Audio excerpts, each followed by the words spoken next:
하나님으로 말미암아 기뻐하리로다. 아멘. 하박국은 유다가 바벨론 포로로 끌려가기 직전에 유다에게 하나님의 말씀을 전하던 선지자였습니다. 지금 우리가 즉 구속사 시리즈를 통해서 이제 바벨론의 침공을 받고 이제 무너지는 유다의 모습들을 우리가 지켜보는데 바로 그 직전에 바로 그 즈음에 하나님의 말씀을 전한 선지자가 이 하박국 선지자입니다. 하박국은 의문을 가졌습니다. 하나님, 왜 이렇게 악한 세상을 그냥 내버려 두십니까? 특히 이 유다가 이렇게 많은 범죄를 저지르고 있는데 왜 하나님 그냥 지켜만 보고 계십니까? 물론 지금 바벨론으로 침공을 받기 직전이었어요. 그러니까 그냥 내버려 두시는 하나님이 이해가 안 됐던 거죠. 그러니까 하나님께서 이렇게 대답을 해주십니다. 그냥 내버려 두지 않는다. 저 갈대아 사람 바벨론 사람들을 일으켜서 유다를 징계할 것이다 라고 하나님 말씀하십니다. 그러니까 하박국이 또 묻습니다. 하나님, 이게 말이 됩니까? 어떻게 바벨론, 더 악한 바벨론을 통해서 유다를 징계하십니까? 뭐 선한 사람들을 통해서 징계하신다면, 하나님이 직접적으로 징계하신다면 내가 이해가 되지만 저 악한 사람들, 더 악한 사람들을 통해서 그래도 비교적 덜 악한 유다를 심판하신다는 게 말이 됩니까? 저 바벨론이 흥왕해진다니요. 이게 저는 이해가 안 됩니다 라고 또 하나님께 질문을 하죠. 그러니까 하나님이 대답하시기를 저 유명한 말씀을 하십니다. 하박국 2장 4절 말씀에 의인은 그의 믿음으로 말미암아 살리라 라고 하는 말씀을 주세요. 하나님의 징계가 이루어지는 가운데서도, 하나님의 심판이 이루어지는 가운데서도 의인은 믿음으로 말미암아 산다라는 말씀을 주시죠. 또 이 말씀은 어떻게 보면 하박국에게 나름 답을 주기도 하는 것입니다. 이런 거죠. 너는 다 이해 못하지만 믿으면, 믿기만 하면, 내가 하는 일을 선하다고 믿으면 결과적으로 너는 구원을 받을 것이다 라고 하나님이 말씀하시기도 하는 것입니다. 그러면서 하나님이 계속 말씀하시기를 바벨론이든 그리고 악한 유다든 그 죄에 대해서는 반드시 내가 심판할 것이다 라고 하나님 말씀하시죠. 그러니까 이제 하박국은 이 3장의 노래를 부르는 것입니다. 이 3장의 노래를 부르면서 어떻게 표현하냐 하면 16절 말씀 보십시오. 16절에 창자가 흔들리고 라고 하는 표현이 나와요. 목사님이 말씀 전하는 시간입니다. 우리 하람이 목사님 말씀 들으세요. 얘기하는 시간 아니에요. 알겠죠? 잘 들을 수 있죠? 그래요. 창자가 흔들리고 라고 했습니다. 여러분, 창자가 흔들리는 거, 뭐 창자가 꼬이는 거 그런 겁니까? 그게 아니고 이 고대 히브리 사람들은 마음이 창자에 있다고 생각했습니다. 그러니까 마음이 흔들리는 거예요. 하나님이 유다를 심판하시고 바벨론을 들어서 심판하신다라고 하는 이 이야기를 들었을 때 마음이 막 흔들린 거죠. 그러니까 멘탈이 나간 것입니다. 우리가 사용하는 말로.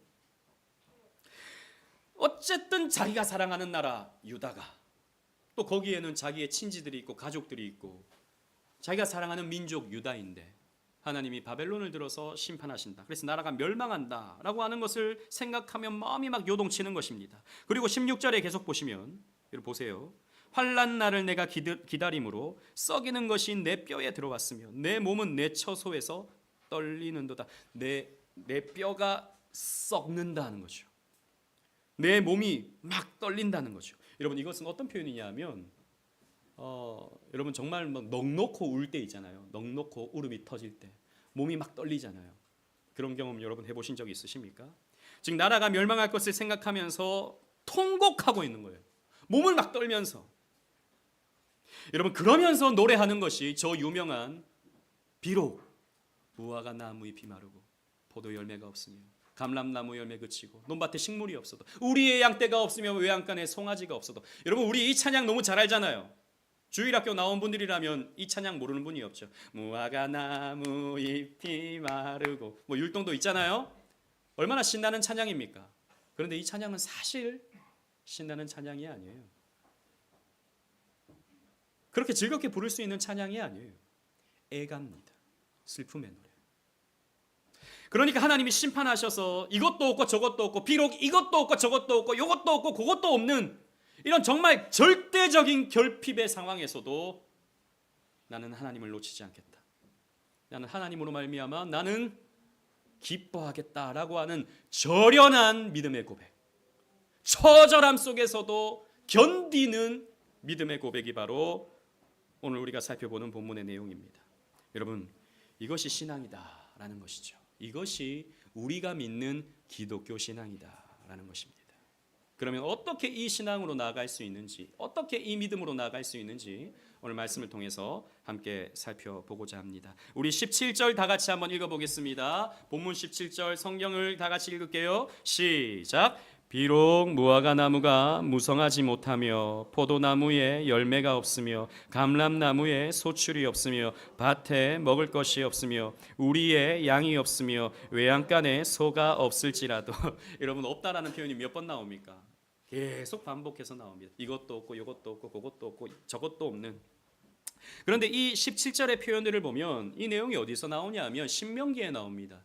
신명기 14장, 신명기 18장에 보면 이스라엘 백성들이 언약의 말씀을 신실하게 잘 지켜갈 때 하나님이 주신 복들에 대해서 쭉 소개가 됩니다. 그때 무화과 나무가 나오고요, 포도나무가 나오고요, 감람나무가 나오고요, 밭에 소출이 나오고요, 이런 짐승들이 나옵니다. 너희들이 언약의 말씀을 신실하게 잘 지키면 하나님이 이런 복을 줄 것이다 라고 하는 내용들이었어요. 그런데 지금 하박국 시대에 하나님이 바벨론을 통해서 심판하시면 이 모든 것이 어떻게 된다는 것입니까? 없어진다는 거예요. 없어진다는 거예요. 처절한 기아 상태, 굶주림의 상태. 여러분, 어떻게 보면 이 상황은요, 하나님께서 언약적으로 이제 버리는 것입니다. 이스라엘 백성들을 버리는 거예요. 유다를 버리시는 거예요. 그런 상황이 되는 것이죠. 그런 상황 속에서도 하박국 선지자는 나는 기뻐할 것이다 라고 말하는 것입니다. 우리는 일반적으로 하나님이 환경적으로 우리에게 잘해 주실 때 기뻐합니다. 그렇죠? 하나님 이것 주셔서 감사합니다. 여러분, 오늘도 쓰셨는지 안 쓰셨는지 모르겠지만 입구에서 여러분들의 감사 제목을 하나씩 쓰라고 할 거예요. 그런데 주로 하나님 올해는 이것을 주셔서 감사합니다 라고 쓰실 거예요. 그렇죠? 우리는 환경적으로 내가 좀 잘 될 때, 좋은 것이 있을 때 하나님 앞에 감사합니다. 그렇지 않으면 하나님이 이것 가져가시고 저것 가져가시고 이것 빼앗아 가시고 하나님 이거 안 돼요 하는데 하나님이 그거 그냥 가져가 버리신다면 우리는요, 하나님 앞에 불평하고 원망하고 슬퍼할 것입니다. 여러분, 그러나 하박국은 그런 상황 속에서도 기뻐할 수 있다라고 말하는데요, 여러분, 여기에는 인생의 어떤 본질을 우리가 신앙적 관점에서 관조할 필요가 있어요. 그 본질적인 것을 꿰뚫어 볼 필요가 있는 것이죠. 뭐냐면 여러분, 우리 인생은요, 우리 인생의 삶에서는 고통이라는 것을 우리는 회피할 수가 없습니다. 고통이라는 것을 우리는요, 피할 수가 없어요. 끊임없이 고통이라는 것은 우리에게 찾아옵니다. 왜냐하면 우리가 죄인이기 때문이죠. 오늘 하람아 맨 앞에서 계속 뒤를 쳐다보면 다른 분들이 너를 쳐다봐. 목사님을 보세요. 딱 이쁜 자세로. 그렇지. 목사님을 보세요. 아니면은 그 장난감 이렇게 만져도 좀 괜찮아요. 목사님을 보는 거예요. 자, 아까 목사님이 얘기했어요, 그죠? 우리 어린이들에게도 얘기했어요. 우리가 나이가 들면 들수록 우리가 더 어떻게 된다고요? 더 힘들어진다. 하람이 아까 잘 들었어요. 우리는 더 힘들어져요. 우리 아이들에겐 절망적인 소식이죠. 중학교를 가면 더 힘들어져요. 고등학교를 가면 더 힘들어져요. 대학교 가면 자유가 있겠지. 아니요. 취업 때문에 더 눌립니다. 취업을 하면 회사 일 때문에 더 큰 고통을 겪게 되죠. 결혼을 하면 여기 신혼부부가 있어서 제가 쉽게 말은 못하겠지만 힘든 게 더 많이 생깁니다. 그렇지 않아요? 자식을 낳으면 그 무거움은 이루 말할 수 없죠. 올해 제가 그래서 더 무겁습니다. 인생의 고통은요, 피할 수가 없어요. 누가 여러분 제가 여러분 고통을 피하게 해드릴게요, 고통을 없이 해드릴게요. 아니요, 사기입니다. 거짓말입니다. 그런 말들을 따라가면 여러분 큰일 나는 거예요. 성경은 우리에게 뭐라고 말합니까? 인생은 고통이다 라고 말해요. 여러분, 모세를 보십시오. 모세는 자기 인생을 회고하면서 이렇게 고백했습니다. 시편 90편 10절 말씀 우리 다 같이 한번 읽어볼게요. 시작. 우리의 연수가 70이요 강건하면 80이라도 그 연수의 자랑은 수고와 슬픔뿐이요 신속히 가니 우리가 날아가나이다.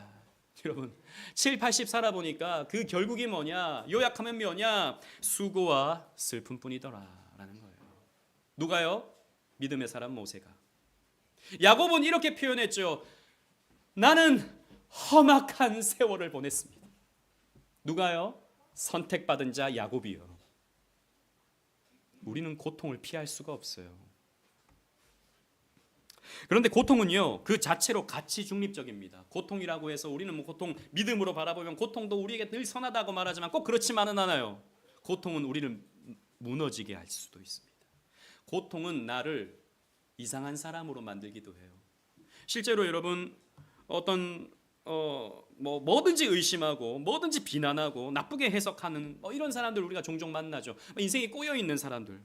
그 꼬여 있는 사람들의 이야기를 천천히 들어보면 그 사람이 많은 상처를 갖고 있는, 고통으로 인해서 많은 상처를 갖고 있는 경우가 종종 있죠. 여러분 고통으로 인해서 인간성이 말살될 수도 있어요. 고통은 사람을 망가뜨릴 수도 있습니다. 하지만 반면에 어떤 사람은 고통으로 인해서 피할 수 없는 이 고통으로 인해서 성숙되어지기도 하고요. 더 굳건한 믿음을 가지기도 하죠. 여러분 1850년 남아메리카 푸에르토리코라고 하는 지역에 선교사러 갔던 7명의 의사들 그리고 당대의 지식인들이 있었습니다. 엘렌 가드너라고 하는 해군 선장을 포함한 7명의 사람들이 선교사로 남미로 이 푸에르토리코의 이름 모를 한 섬으로 선교를 하러 갔어요. 그런데 선교하러 가는 그 길에 풍랑을 만납니다. 선교를 한번 제대로 해보지도 못하고 풍랑을 만나서 좌초되어서 이제 한 섬에 이제 좌초를 당하게 돼요.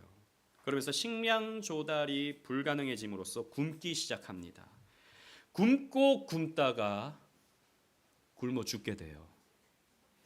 여러분 이상하지 않습니까? 하나님은 왜 그렇게 하셨을까요?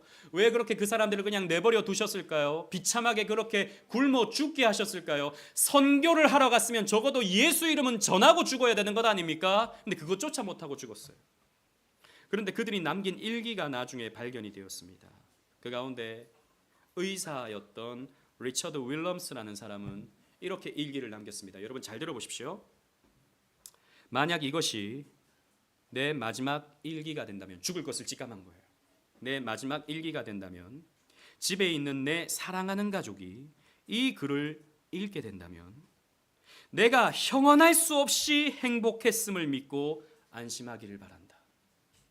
나는 누구와도 이 행복을 절대 바꾸지 않을 것이다. 내 마음의 소망과 영생에 대한 기쁨으로 나는 늘 충만했다는 사실을 절대적으로 믿기를 바란다. 누가요? 굶어 죽어가는 사람이. 선교하러 갔다가 선교도 한번 해보지도 못하고 굶어 죽어가는 사람이 나는 형언할 수 없이 행복했다라고 고백했습니다. 나는 소망과 영생에 대한 기쁨으로 충만했다. 그러니 나를 불쌍하다고 생각하지 마라. 내가 실패했다고 생각하지 마라.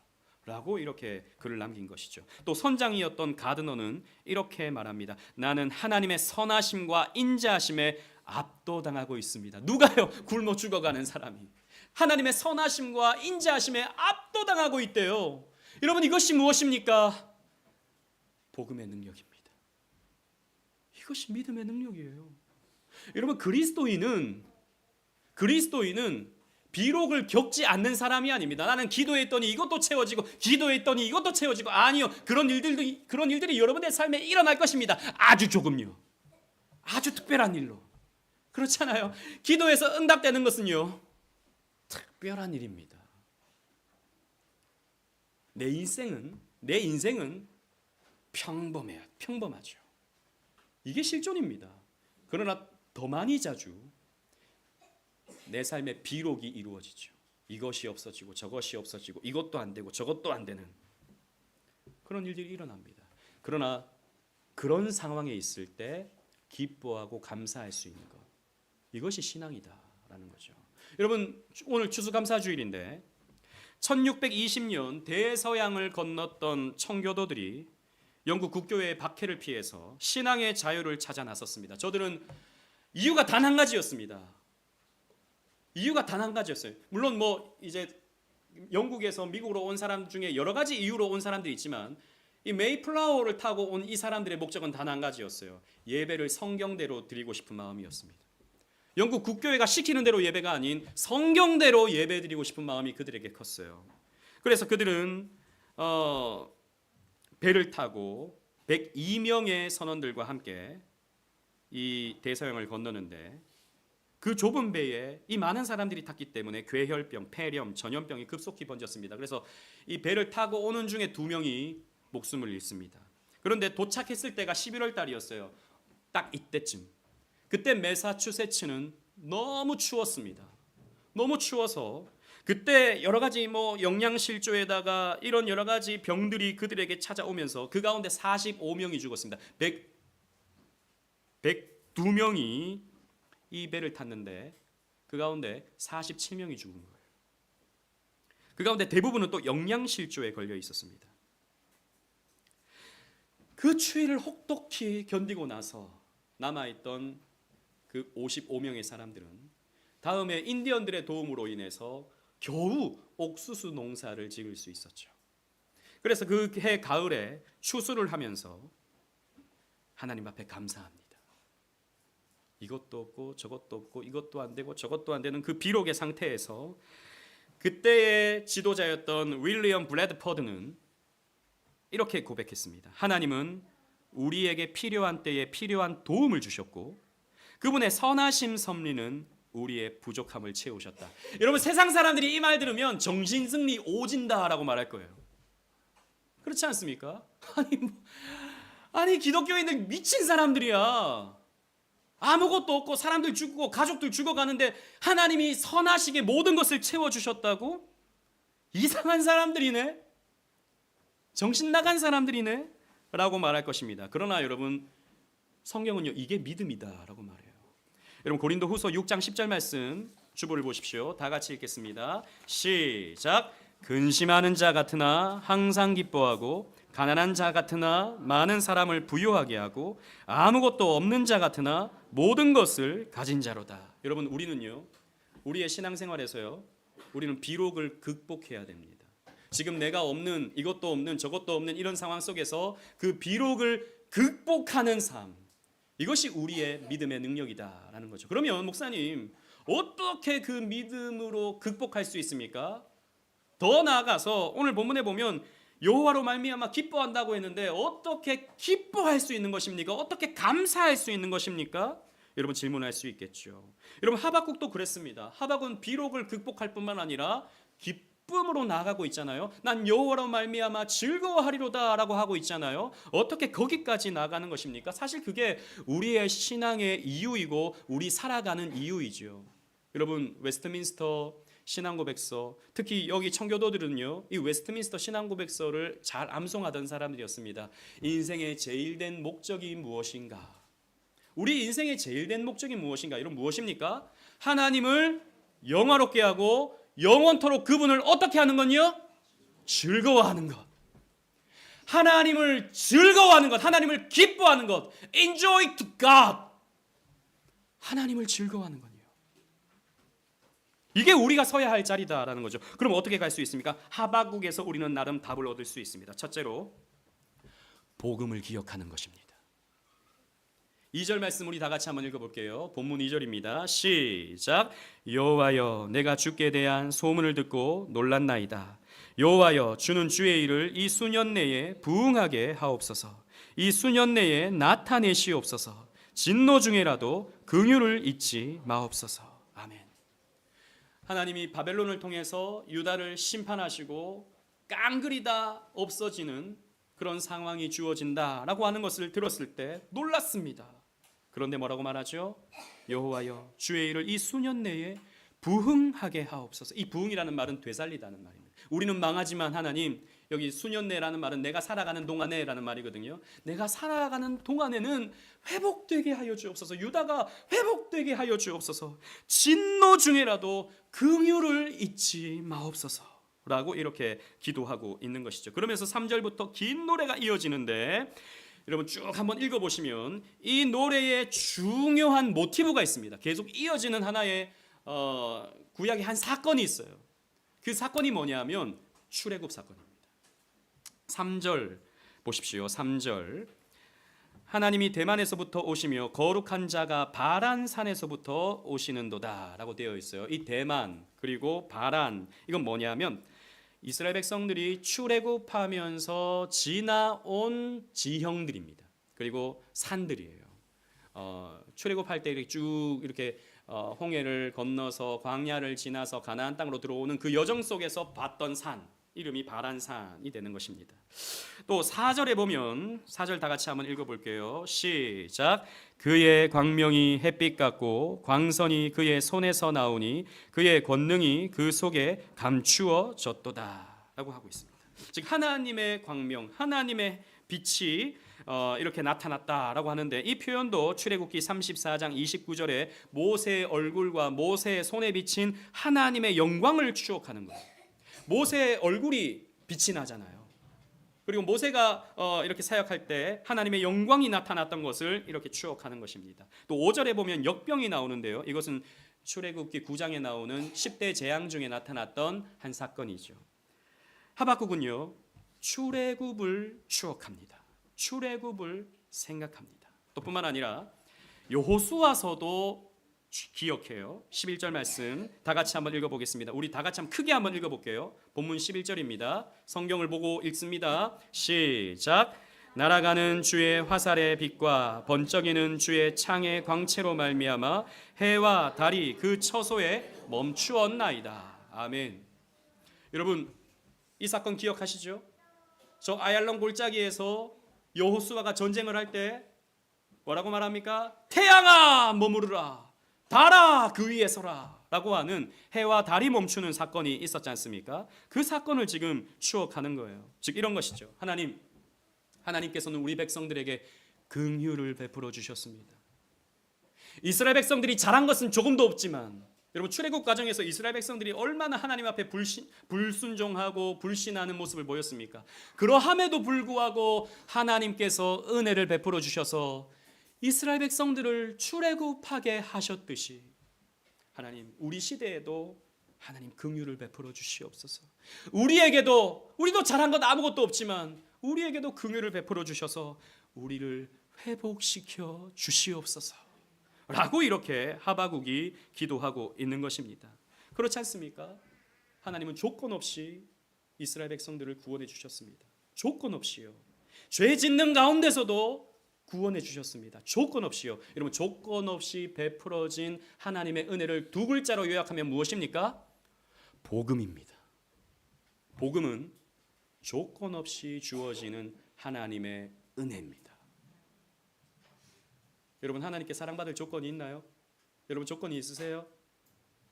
표정 보니까 그래도 조금 조건이 있는 것 같은 표정이신데 나는 그래도 예배도 드리잖아요. 나는 그래도 여러분 오늘 말씀도 듣고 있잖아요. 나는 그래도 지난 한 주간 기도를 3번이나 했다고요. 그러나 더 많이 우리는 죄를 지었죠. 더 많이 하나님을 잊어버렸죠. 더 많이 하나님께 감사하지 못하고 불평했죠. 우리는요 은혜 받을 자격이 없습니다. 그러함에도 불구하고 하나님은 우리에게 은혜를 베풀어 주시죠. 이게 복음인 것이죠. 그래서 하박국은요 이 구약의 복음을 스스로 상기하는 것입니다. 저 바벨론이 우리에게 쳐들어오는데 우리의 죄 때문에 우리는 그렇게 하나님께 징계를 받는데 그래도 과거에도 하나님은 그들에게 은혜를 베풀어 주셨잖아. 과거에도 이스라엘에게 하나님은 은혜를 베풀어 주셨잖아. 우리의 이 상황에도 하나님은 우리를 견디게 하시고 구원해 주실 거야 라고 하는 이 복음을 붙들고 있는 것입니다. 여러분 저와 여러분들도 마찬가지예요. 물론 여기에는 대부분의 분들은 큰 문제 없이 하루하루를 살아가실 겁니다. 그러나 우리 교회 가운데 몇 분은 오늘도 눈물 속에서 예배에 참석하신 분이 계실 것입니다. 혹은 여러분 지금은 괜찮잖아요. 지금은 뭐 큰 문제 없이 여러분 살아가잖아요. 그런데 여러분 눈물 흘릴 때가 반드시 옵니다. 반드시 와요. 그 힘들 때 난 왜 이렇게 힘들지? 왜 이렇게 눈물이 멈추지 않지? 난 왜 이렇게 비참하지? 라는 상황이 여러분들에게 찾아올 때 기억하십시오. 여러분 생각하셔야 됩니다. 하나님이 언제나 그러셨어. 하나님이 백성들을 대하실 때 백성들이 꼭 잘해서 복을 주신 것이 아니었어.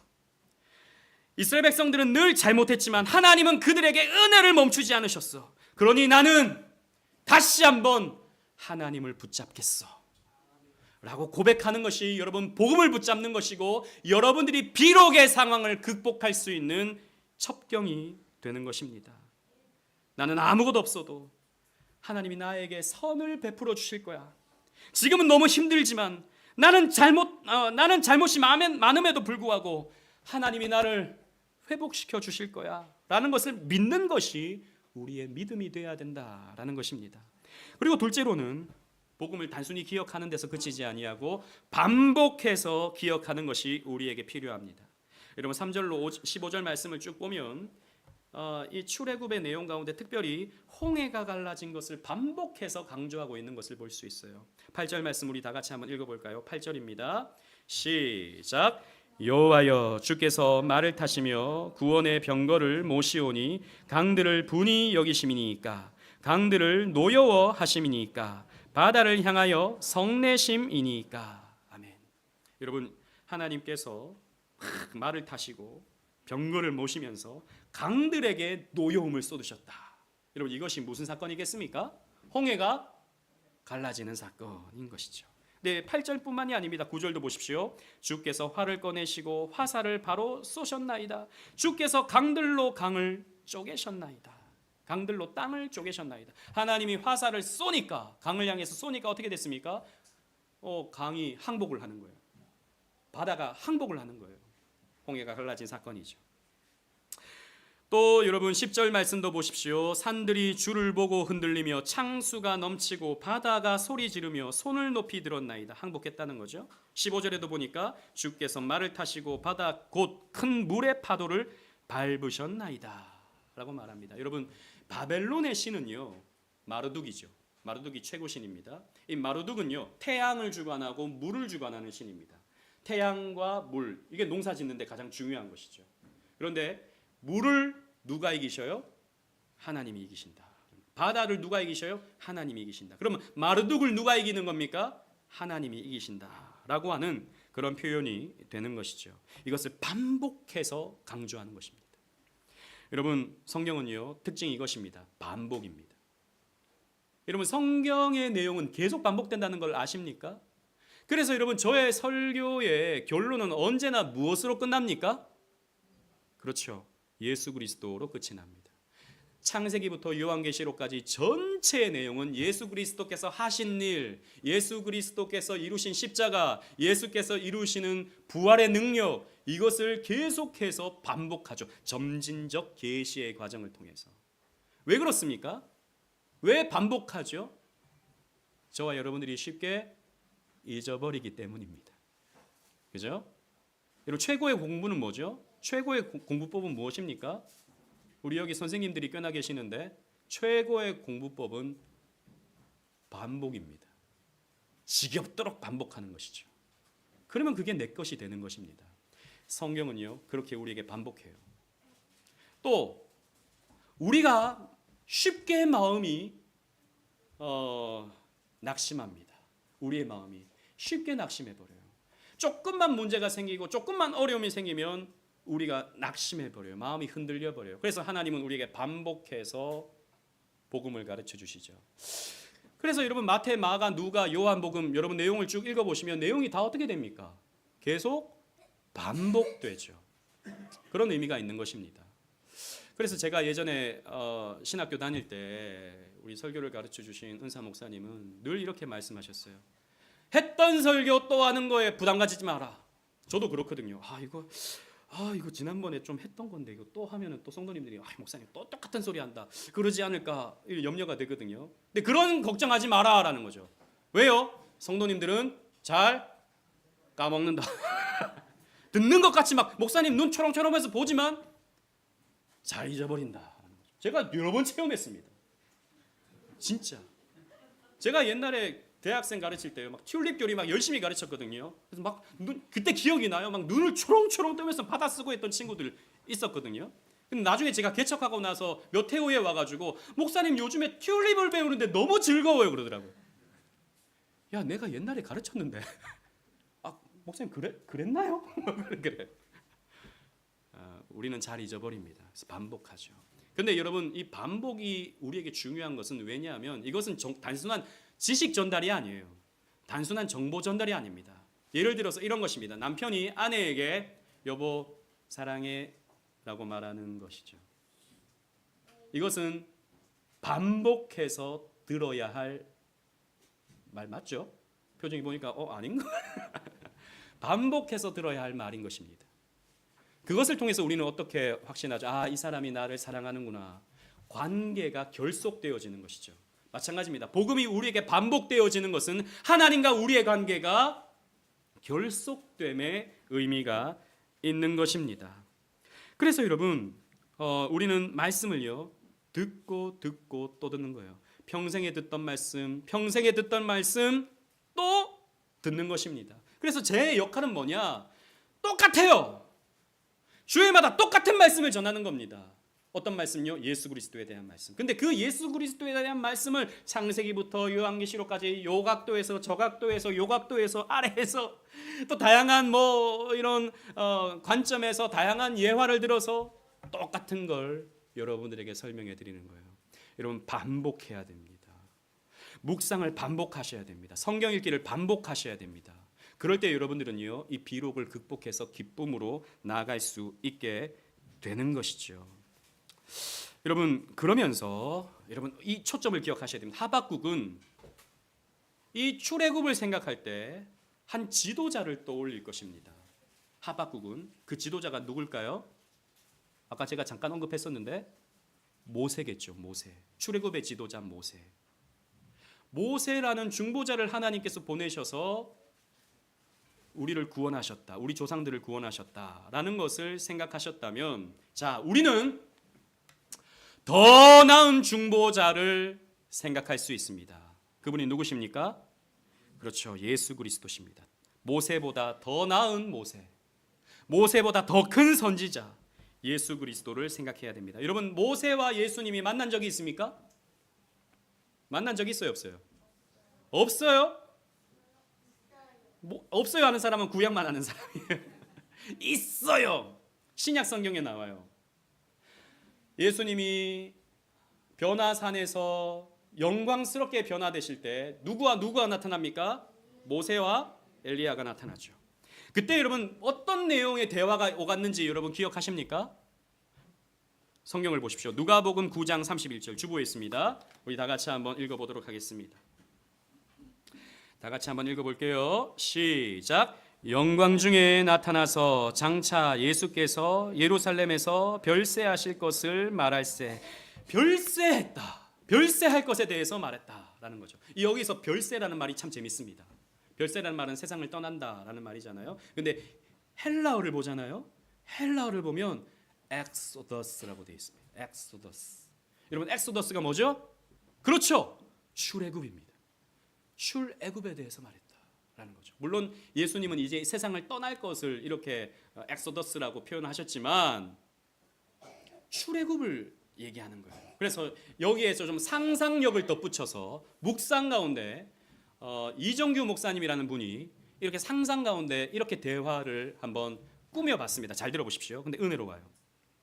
예수님, 모세가 말합니다. 예수님께, 예수님, 저는 당신의 백성들을 이끌고 애굽에서 죽을 위험을 가지고 홍해를 건너 이들을 이끌고 왔습니다.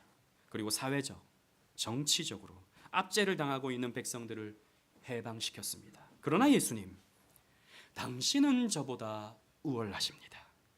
저는 죽음의 위협 앞에 두려워 떨 뿐이었지만 당신은 죽음까지도 마다하지 않을 것입니다. 나는 정치적, 사회적인 위협으로부터 그들을 건져냈지만 당신은 가장 깊은 영적이고 죄악의 위험으로부터 저를 포함한 당신의 백성들 모두를 다 건져내실 것입니다. 당신은 위대한 분이십니다. 당신의 출애굽은 저의 출애굽보다 훨씬 더 위대합니다. 라고 아마 모세가 예수님에게 말하지 않았을까 상상해 보는 것이죠. 자, 보십시오. 하박국은 출애굽 사건을 묵상하고 반복해서 그것을 묵상함으로써 오늘의 비록을 견뎌냈습니다.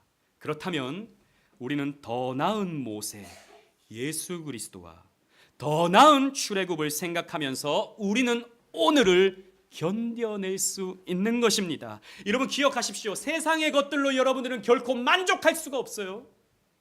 세상의 피조물로 여러분들은 만족할 수가 없습니다. 우리는 하나님으로만 만족할 수 있는 하나님의 형상들이라는 사실을 여러분 꼭 기억하셔야 돼요. 아무리 세상에 좋은 것들로 여러분들 채워봐도 여러분은 또 허망해집니다. 하나님으로만 우리는 만족할 수 있어요. 그래서 예수 그리스도께서 겟세마네 동산에서 기도하실 때 보세요. 예수님은 하박국처럼, 아니 하박국보다 더 절절하게 기도하셨습니다. 예수님은 실제로 땀방울이 핏방울이 될 정도로 기도하셨죠. 이 잔을 내게서 지나가게 하여 주옵소서. 그러나 나의 뜻대로 마시고 아버지의 뜻대로 이 모든 일을 이루어 주시옵소서 라고 우리 예수님은 기억하셨습니다. 아버지의 뜻을 즐거워하셨어요. 자기의 고통을 앞두고 있는 가운데서도 아버지의 뜻을 생각하면서 예수님은 기뻐하셨습니다. 여러분, 예수님이 당하신 고통이 무익했습니까? 무익했나요? 아니요. 그러지 않았습니다. 그렇다면 저와 여러분들이 당하는 고통도, 그리스도 안에 있는 저와 여러분들이 당하는 오늘의 비록도 무익하지 않습니다. 이것이 우리가 고통 가운데서도 인내할 수 있는, 기뻐할 수 있는 비결이에요. 말씀을 맺겠습니다. 오늘은 제가 조나단 에드워즈의 설교의 내용을 결론으로 마무리하고자 합니다. 조나단 에드워즈는 18살 때에 그의 설교를 시작했습니다. 18살 때.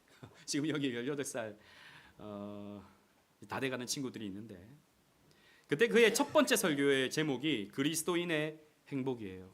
명설교입니다. 근데 이 설교의 내용은요, 이런 것입니다. 그리스도인은 절대로 행복하지 않을 수 없다. 반드시 고통 가운데서도 행복할 수 있다라는 것이 설교의 요지인데, 세 가지 대지가 있습니다. 첫째로, 잘 들어보십시오. 주보에도 있습니다. 우리의 나쁜 일들은 결국 선으로 바뀔 것이기 때문에. 여러분, 오늘 여러분들을 힘들게 만드는 그 무엇은 결국에 합력하여 여러분들에게 선으로 결과될 것입니다. 믿으시기 바랍니다. 두 번째, 우리의 좋은 일들은 궁극적으로 결코 사라지지 않을 것이기 때문에. 궁극적인 좋은 것이 무엇입니까? 칭입니다. 하나님이 나를 의롭다 하시는 것, 그리고 하나님의 사랑, 이것은 결코 잃어버리지 않습니다. 마지막 세 번째가 저는 참 은혜로웠는데요. 세 번째는 이것입니다. 최고의 것은 아직 오지 않았기 때문에. 여러분, 할렐루야입니다. 최고의 것은 아직 오지 않았어요. 여러분들에게 더 좋은 미래가 여러분들에게 찾아올 것입니다. 궁극적으로 그리스도께서 오심으로 말이죠. 그러면서 설교의 마지막에 이렇게 결론을 짓습니다. 잘 들어보십시오. 여러분들이 만일 이 사실을 믿고 있다면, 하늘에 여러분들의 이름이 쓰여진 것을 알고 있다면, 여러분들이 가진 가장 좋은 것을 빼앗길 수 없다는 것을 알고 있다면, 세상이 여러분들에게 주는 고난을 여러분들은 멸시할 수 있을 것입니다. 고난을 멸시할 수 있다라는 거죠. 그렇기 때문에 여러분들은 하나님을 얼마나 기뻐할 수 있는지, 고난 가운데서도 이겨낼 수 있는지 생각할 수 있습니다. 여러분들을 괴롭히는 대적들은, 죄와 고난과 사망은 결코 여러분들에게 진정한 상처와 해악을 만들어낼 수 없습니다. 이 모든 것을 안다면 절대 행복을 잃어버리지 않을 수 있습니다 라고 말합니다. 여러분, 이 복음을 기억하십시오. 이 복음을 반복해서 기억하십시오.